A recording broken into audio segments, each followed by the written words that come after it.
two corollaries to that. One, what is the difference between an earmark and a bond? Good question. I think the earmark, I think, is just put in at the last minute after the bills are put out there. I think after it's then all mixed up and we turn the lights off on C-SPAN, I think these things go in and then it shows up. And that's why, again, you see these, you see these things where somebody says, oh, there was a $40,000 grant for some hedgehog, roadway bypass or something. So I think that's what it is. Okay, versus a bond issue? Bond, I guess, and again, not that familiar with the bonding issues. One of the things too that I'll do is if I don't know something, I'm going to tell you rather than jumping through it. I think bonding is for projects that we need, and it goes out there and it's competitive. Okay, you mentioned the growing of the candidates from the ground up. Right.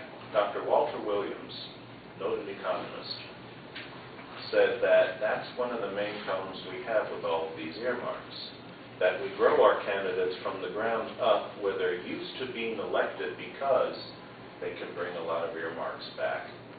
And if you say, well, I'm not going to give you any earmarks, then nobody's going to get elected because they know it's going to go somewhere. Right. So, your solution to how we can change that system? We need to have a competitive process. But again, this comes, back into me being loud and being out there and calling people out. What I've done, and again, I've had problems with people in the Republican Party. I had some issues with Michael Steele earlier this week that I, again, put it up through the chain. I try to do it behind the scenes. Regarding earmarks, you've got to be very bold. You've got to shine the light. If John Murtha was going to get X amount of dollars, you need to shine the light. You also need trust with your constituents. You also need to build, a group of new people coming into Congress. We're going to have a pretty big group this time. And we need to get people together and build a coalition and say, listen, we're not going to take it. So this way, in our, let's say the 5th District, I know John Boehner doesn't take earmarks. We can't just say, well, Bill's not taking an earmark, so therefore, Terryville or, Meriden getting shortchanged, because what it does then, it just creates more and more and more of it. So I'm trying to get more, and then the next guy tries to get more, and it keeps the same problem going and going. You need people to stand up with courage and say, listen, I'm not going to take it. I'm going to try to get our fair share of highway funding and everything else, but we're not just going to play the same game over and over. Thank you. Would you vote for a bill that was very unpopular with your constituents?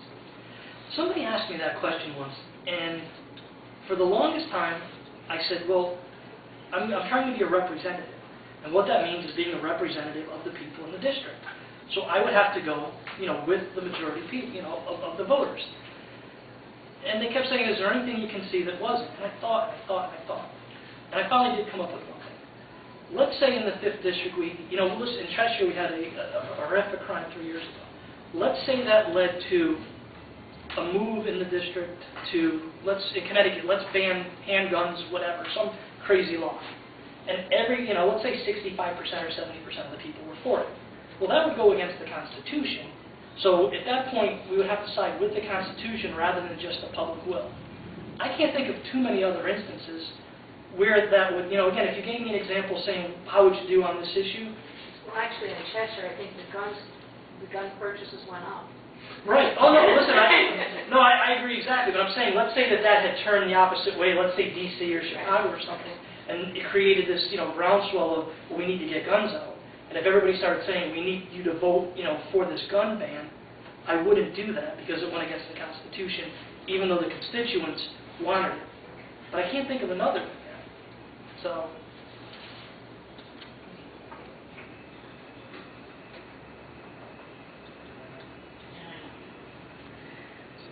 Other than the free market capitalist system, what do you believe is the source of America's strength? I think it's the people, it's the ingenuity, it's the ability to succeed. I started my company by walking into town hall with a piece of paper and giving it to the clerk, and I was able to grow a great company, because again I have that opportunity. I think it's also the diverse, group of people. I mean, I love going into, restaurants, having different kinds of food. I think it's the country. I think it's what our founders founded the country on. And I just think it's the opportunity people have. I mean, I know a lot of poor people who became rich because of what this country, provided them. But again, you've got to earn. You've got to earn it. Everybody isn't entitled to the same results, but we all have the same opportunity. Now, I chose to go out there and work hard. I worked 90 hours, 100 hours a week. I had mall stores. I mean, I was working 20-hour days in the malls at times. But I had the opportunity. Now, there's other people who decide they don't want to do it, and they're happy, to work somewhere or to work for me. But we all have that opportunity. And that's what I fear. I mean, I fear we're losing it. I don't want to get into all the terms and, we're becoming this country or that country. But I fear we're losing our opportunity, and that's what makes us great. What do you believe the federal government's role is in the regulation and funding of abortion, gay marriage, and medical marijuana? We've had the discussion in a lot of the forums about abortion. I'm pro-life. I think what we need to do is we need to educate people. And again, this is one of those things where I've told people if I misspeak, I'll say it. We were in Newtown, and I was going through my answer, and I said, we need to educate women, and I went and I continued on. Well, some nice old lady came up, and she gave me a dirty look, and she's like, what do you mean you need to educate women? And I looked at her, I said, no, that was a mistake. We need to educate men and women. And I told her, I thought she was going to hit me. As far as that, I mean, it's not a federal issue. We shouldn't be paying for it. I mean, again, I'm a big person that believes, charity, it shouldn't be paid for. Medical or marijuana, I mean, there's an argument about medical marijuana. That one I'm still not, completely one way or another on. I mean, I see the benefits. My father was sick. They asked him if he wanted, medical marijuana. He refused it. I'm not really convinced. I think there's two trains of thoughts. I mean, it's the gateway drug I've heard, and it leads to other drugs. I don't think we should. I think we should just leave it alone right now. I tell people when they ask me questions, and it's funny because I get calls from reporters, and some of the questions, like their first questions, are, ridiculous. It's not. I mean, this isn't a ridiculous question. But what I tell them, in my business, I need to deal with the biggest issue first, and then work my way down to other issues. So if I walked into my business and I said, well, today I was going to write a letter trying to do something, but my building was on fire, I mean, I don't have the ability to just walk in and write the letter while the place is burning. A lot of these issues are not going to be dealt with in the beginning. I mean, we've got so many bigger issues in this country that I think, a lot of these issues are just meant to, split us, the abortion issue, other stuff. And I can tell you my personal opinion on a lot of the stuff, but, I think we need to deal with the bigger issues first. What was the one thing I didn't address? Gay marriage. Personally, I have a problem with gay marriage. I think people should, again, I don't want to get in somebody else's bedroom, what they do, but I think the gay marriage issue is another one of these things that's meant to divide people.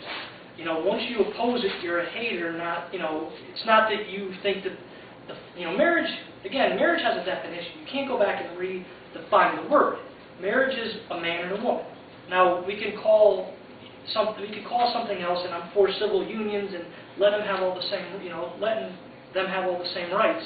But we just can't go back and redefine marriage, because then if we want to redefine bottle, somebody can redefine what that means. But marriage is a man and a woman. If they want to have civil unions or anything else, I think it's just part of this political thing that the other side does to try to drive wedges and, be able to, separate us as a country.